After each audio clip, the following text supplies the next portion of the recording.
For the spring, we went into the spring a little bit. We have a few injuries. We have to get healthy. We have some young talent coming in here. Last year, we only had really one senior that played a lot. We have a lot of experience coming back, especially up front. Our concern right now is that we have a few guys nicked up, and they probably will not be going through spring practice. But we do have enough depth too deep up front, that we take a good look at some players. Linebackers, we're going to move some guys around. Keith Brown is probably going to make a position switch from inside to outside linebacker, because you have Burgess and Preston Brown. We think we have three really talented linebackers. We're trying to find a way to get all three of those guys on the football field. I think it'll benefit us quite a bit. In the secondary, you have both of our starting safeties back. They were both second-team all-conference. Jermaine Reed played quite a bit for us, and we're going to play him some in corner and nickel back, move around. He's a very versatile young man. Terrell Floyd, he had 3 key interceptions last season. All 3 of them set up wins for us. So, he's back. He should be a lot better. He's going into his 3rd year. Andrew Johnson, he's a little bit tender right now, but he's another guy going to his 3rd year, playing quite a bit. Gerard Holloman is going to be a redshirt freshman. We're looking for some big things from him. He was a 5A Player of the Year in the state of Florida when he came out of high school as safety. So we have some key guys that need to show some things, so we're excited about it. But up front, man, I'm loving our guys right now. Jermaine Brooks, we're going to do some things to utilize his abilities more, playing some zero technique, those type of things. You got to have a guy that's 6'5", that's 300 and whatever pounds he is, and you can't move him out of the way. Brandon Dunn, who's been a player for us for going into his 4th year. He can play nose, he can play 3 technique, he's a swing guy, he gives us some depth. So we look pretty good inside right now. So I'm excited to see what these guys can do when we start spring practice, because I believe we're going against the best offense in the country. We have the best receivers in the country, as the best quarterback in the country. So I'm excited to see what's going to happen this spring. You obviously played at a different speed against Florida than you did a lot the secondary, and then you got pressure on the quarterback. What was the story? When you can take a month to get ready for somebody, you can break them down and keep it simple. And our whole philosophy going to that ball game was a blitz earlier. The first 2 calls, we sent Burgess. We were going to try to go hit the quarterback and make him nervous. He made him move the field a little bit. He overthrows a pass. Floyd intercepts the ball. The whole game has changed. So those guys had a lot of practice time to get ready to prepare. And that's probably the healthy we had been since the 3rd or 4th game of the season. And I think you saw that. So they played fast. Is this where you want to be as a coaching staff anywhere, where you've got all veterans coming back and you can pretty much redshirt your freshmen? Is that where you are right now? I don't know if we're to that point right now, but we do have some depth for the first time, especially up front. We don't have the depth that we need right now in the secondary, especially at the cornerback position. I mean, we're still trying to build the depth there, but I'm excited because we do have some experience. But the challenge is this, to keep the young guys from listening to all the outside things about what they have done in the past. What they did a year ago, last season, has absolutely nothing to do when we start spring practice. I mean, it's a different football team. Some of the guys who were there are no longer here. Cupper was a great leader for us. We're going to miss him right now. We're going to miss some leadership with a guy like him. Will Stein, even though he didn't play a lot, he was a leader for us. So it's a brand new season, a brand new opportunity for a lot of guys. But we do have some depth. We do have some experience for the first time. I'm looking forward to see how those guys grow and develop. What are the challenges in the secondary? You mentioned lack of depth, and you also mentioned you were really happy with the guys up front. What about the guys in the back end? The cornerback is always a concern. It's the most critical guy is the guy who coaches that position, and that's me. So we need to make more plays with balls in the air. We only had 11 interceptions. That's the most we had in the 3 years before. We do not make enough plays with balls in the air. We gave up too many big plays this year. We have to cut those plays down. We need to tackle better. We need to make plays with balls in the air. If you could get takeaways, you put the offense in a better position to win ball games for you. You go back, look at the Rutgers game. We had a couple of interceptions, takeaways. You start the game off versus Florida with the same way. We need to make those plays this year. That's something we have not done a good job of here, is making plays with the balls in the air. We don't have depth at that position right now. We have 2 guys I talked about, and we're looking for some other guys to come in and challenge those guys, because competition makes you a better football team. What we have up front right now is competition. So all those guys are fighting for playing time, which makes you better. We don't have that at the cornerback position right now. You talked about guys being out. I mean, obviously give some other guys a chance in the spring. Can you just talk about maybe up front, I mean, with Mount and Fine Line and Rankins, I guess, all maybe out, what it does for everybody else, especially maybe a guy like Finesse? Well, he's a true freshman, graduated early, and we're excited to see what he can do. We think he can be an excellent pass rusher. So right now, instead of getting maybe, if you have a practice where, let's say you're getting 40 plays in practice, he might get 5. Right now, he's going to get 20. So he has a chance to develop. Nick Dawson is a young man who came into our program, and of course, everybody knew he had a death in his family. His father passed right as we started camp. So right now, he's going to play some defensive end and some outside linebacker. He goes from maybe getting 5 snaps because of injuries to 20 snaps. You have 2 young guys, they're going to have a chance to develop. Why? Because of some injuries, which is going to give us a lot of depth when we start 2-day camp. One thing you can't control as a coach, especially as not the head coach, is the schedule. You've got a schedule in which you should probably be favored in every ball game. Would you rather have more challenges? To me, that is a challenge in itself. I was at the University of Michigan in 2007, and we played Appalachian State. And we lost that game. I think everybody remembers that. And it's like the players, like we playing one AA program. One AA program that won a national championship. So the attitude you have to present here is that there's not always a challenge against someone else. You have to compete against yourself. In order to be great at anything, that's why you talk about so-called King James in basketball. He's not competing against everybody else. He's competing against himself to make himself the best player he can become. And for our players and for this team, that's what we must do. We need to challenge ourselves every single day. Because when you walk on the football field, who in this room right now could honestly say we're going to go out and beat Florida? Now, one minute guy, don't lie. Don't call you out. I'm going to send you my link. Not a single guy in this room thought we were going to beat Florida. Oh, we hope they don't get embarrassed. We hope that, you know what I told our guys? We give them to the 4th quarter, and it's close. We'll beat them because of how we practice, because what Coach Strong plans. But we give them to the 4th quarter now, they will choke. And that's what I told our guys, so that's what I believe. But we got out early in the 4th quarter, so we could defend the lead. I said, that's what we can do. So at the end of the day, no one across this country really thought we was going to beat Florida. So that in itself is an example to our players. That if you go out and you practice hard, you prepare well, anybody at any time can be beat. So to me, it's a challenge every day to do the things we do. And as an athlete at the University of Louisville, you need to challenge yourself every day to be the best you can be. Therefore, now you have a chance to go out and win. I think we got a difficult schedule. Because they're going to listen to everybody and say, well, this is Miami, okay, Ohio. I'll tell you what, they pretty doggone good. They win the 9 games a year. They challenge everybody all the time. I mean, a lot of MAC teams played Big East teams last year and beat them. Why? Because some guys, well, this is a MAC. No, they have 85 guys on scholarship like we have 85 guys on scholarship. So if it's easy, no. Put them down as man on man. Let's go for what you know. That's what it's all about. It's a challenge every single week, and that's what we're going to tell our players. And it's already starting. Right now, we're working out early in the morning, and we're grinding. Why? We want to get better. How do you get better? You have to work. Don't work at working. Work to be the best you can be at every single thing you do, and that's a challenge to our players. Who's the early captains for this defense next year? Preston has to be.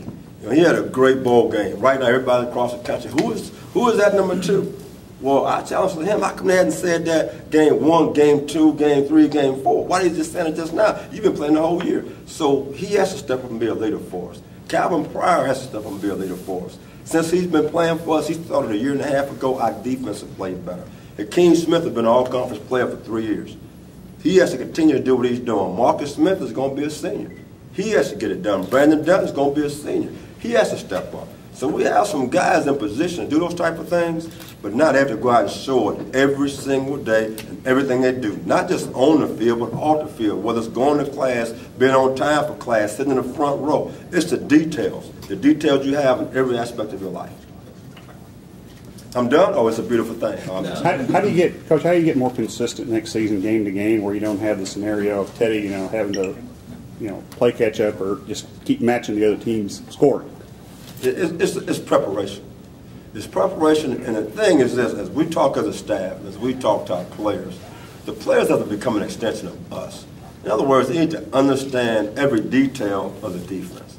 What happens is, when you give a big play sometimes, there's some missed tackles involved, but it's a guy not fitting where he should fit. If he knew that I have a guy back me up, I can run to the ball and hit it, then you don't have that big play. But when he holds back because he's not sure, all of a sudden it's in the secondary. And all of a sudden, if we don't make that tackle, a 5-yard play becomes a 55-yard play. So for our guys, understanding the defense, it makes you more consistent, you make more plays. Whenever you can execute now, you have a chance of having success. Are you already studying tape of some of these new opponents? I'm studying tape of us. I can't worry about someone down the line because I'm getting ready for spring practice. For us to get better, we have to break ourselves down. Every little step we take, every little technique, we got to be fundamentally sound. We have to be technique sound. If I'm a defensive back, no false steps, proper step. If I'm a defensive lineman, let me get a good football stance. The first step, hat in hands, it's the details. So in order for us to get better, it's not about who we play. It's about us getting better. It's about us. When I look in the mirror, that I do everything right I was supposed to do. And if that happens, then now we're making strides to having a great year. What's the top thing you need to accomplish in spring ball? Learning the defense and tackling. We must become a better tackling football team. Big plays happen. You can have a mistake up front, but big plays happen when you miss a tackle. And we need to become a better tackling football team. If that happens, we become a better defense. Are there units that tackle better than others? Right now, we're all about the same. Not very good. We need to get a lot better real fast. Doesn't that seem like that was a problem throughout college football, though? Not as many teams tackling as well as in the past? I think that's part of the problem. Part of it is that I think the coaching that you have in junior high school and high school, I mean, it's not there anymore. Because everybody's concerned right now about concussions, about the amount of time you got there in practice, and everybody's worried about the schemes. All of a sudden, I'm going to watch an NFL game, I see the Pittsburgh Steelers running a scheme. You worry more about scheme than technique.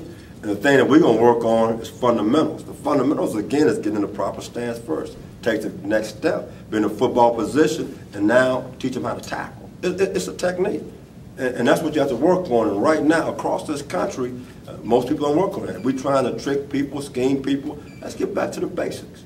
You know, if you have a baby, they don't start running first. They do what? They crawl. Then they get up. Then they start walking. One step at a time. Then they start running. Now, the great ones, they start running right away. They come out. Mom had a baby. They get up. How you doing, Mom? Let's have a great day. But it's only one or two of them come along every 100 years. What did you learn about the business of college football through watching Charlie go through his contract stuff a few months ago? It is business. That's one thing you have to know. When you win, good things happen to you. You look across this country. There are a lot of coaches that have been hired, fired, moving on, because it's about one thing. Can I put enough butts in those seats? And can I bring enough money? If you don't, then there's probably going to be a coaching change, or it might be some assistant coaches that go. It's all about business. But when Coach Stone was going through this, and he asked me, I said, Coach, the only thing that's important is your family. That your wife is happy, that your kids are happy, and it's not a decision just about yourself. It's about your family. Because at the end of the day, when you leave here, and we leave all of this, when you go home, you know, for me, is my wife happy?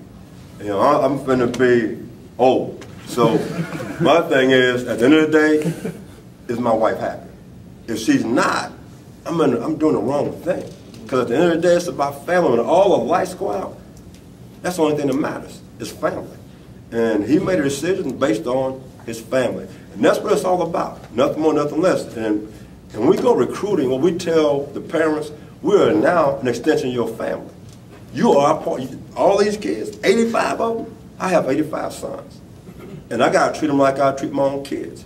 So, Mom, if you need an extension for me to kind of hit them upside the ear, give me a call. I can pass that along.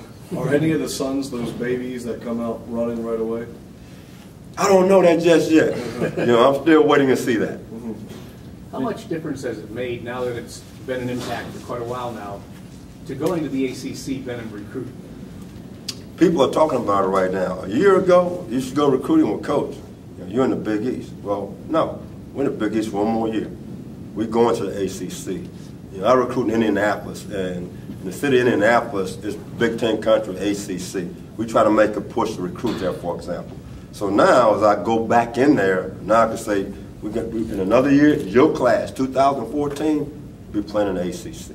So in long-term wise, it will definitely help us out. It helped us out this year in recruiting and a few of the young people that did sign with us. Vince, you talked about the defensive back and trying to get more depth at that position. Who are some of the guys, you mentioned Holloman, I mean, some guys that you'll look at in the spring that could get some playing time come fall? Yeah. Jermaine Reed played a lot for us, and he's a safety that I play corner because we're trying to get bigger. I think he's a guy that's going to make a push for a starting position somewhere. You know, T. Floyd, he's been in a program. He needs to take another step. It's not okay just to be average. Andrew Johnson needs to take another step. Stephon Robinson needs to take another step. That's why I tell guys every spring, your time is right now.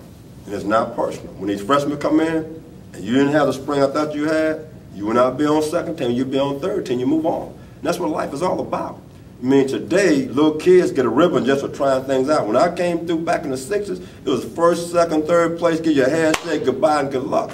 Now, you do anything, you give somebody something they hadn't earned. So young kids today feel like, you owe me this. So I let the guys know, we owe you nothing. You need to earn it. So therefore, your time is right now. And whatever position we have, if you don't get it done right now, when them freshmen come in, I love you to death. I really do. But this guy's going to get a chance because you had your opportunity. And that's how we look at it. What about Charles Gaines? Have an opportunity? I certainly hope so. He has the size, the speed. He has yet to do it on the football field. He'll have an opportunity to see what he can do this spring. And if he can get it done, he'll play. If not, like I tell the guys all the time, he can give me some Gatorade on game day. He'll be standing right next to me. I'm fine with that. How many freshmen realistically do you think would have, red shirt or true freshmen, you think realistically you'll have a chance of cracking the rotation? You know, you never know that until they get here. You know, sometimes a young man could be a high-profile player, come out of high school, and all of a sudden they come in and everybody's bigger, faster, and stronger, and they fall on their face. So, I don't know that. They have to show up and they have to produce, in practice. If they can do that, then they have opportunity to play. So I have no idea how that's going to work out. And you mentioned T. Floyd. Did the Sugar Bowl at all, did that kind of, he seems like he's kind of a introverted kind of kid. I mean, did that bring him out anymore? Still introverted. Still introverted. He's a young man that, as he gets older and he has more success, that confidence factor comes. He's the type of guy, when I evaluate a guy, he has the things you're looking for. Physical tools you need. He has the size, the speed. He's a physical guy. The one thing he needs to continue to have and gain is confidence. If he gains that, I think you'll see a big-time player. If not, you're going to see an average football player. How do you carry over the confidence that you gained in the bowl game until next season? What do you do to continue that? Oh, they have that right now. We're trying to bring them back down to reality. They still walking on cloud 9. In reality, I say put your feet flat on the ground. You're on the cloud, you're going to fall through. So right now, the confidence factor is there. Now we got to get that focus in the right direction. And what is that? Hard work. You got your point last year where you went to the Sugar Bowl and won a big game. Why? Because you worked hard. And one thing this coaching staff would do, we will work. And the players around us, they will work. So therefore, the confidence factor is there. Now we're going to continue to work to get better, and hopefully that pays dividends when the season starts. How much do you think you guys will still have to play the respect card this year? I mean, everybody knows you have the talent, but you seem to be the one team compared to anybody else in the country that's still in that limbo of having the talent but not the schedule yet. Well, we are in limbo. We're going to continue to play that respect card. I mean, just think about it. The conference schedule just came out. Okay, we have 3 open dates. Okay, does Alabama have 3 open dates? Does University of Texas have 3 open dates? Notre Dame have 3 open dates? So therefore, you still afterthought. So you still trying to earn that respect.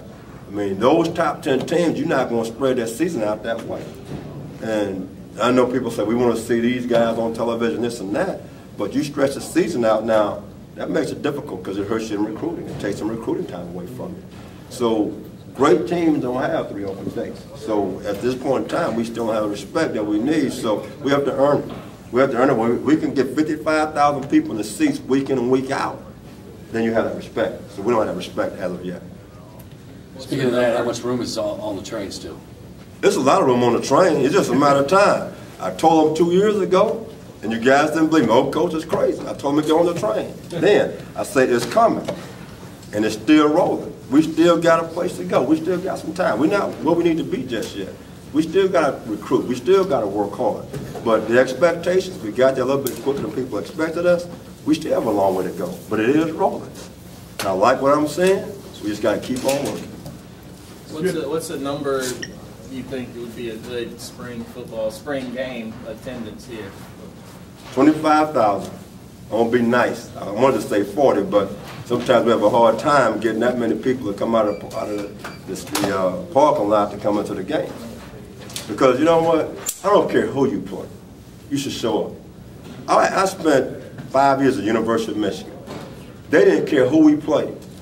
There were 100,000 plus seats, butts in those seats, no matter who you play.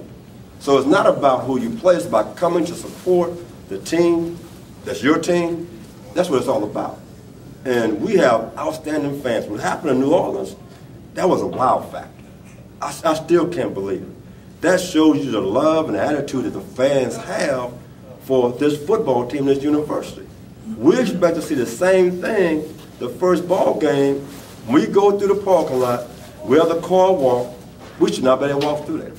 When the game starts, it should be 55,000 butts in those seats cheering us on. And now, respect, that's what respect is all about. They're here to support us, no matter who we play. That's what it's all about. All right. Wonderful thing. I appreciate everybody. You have a beautiful day.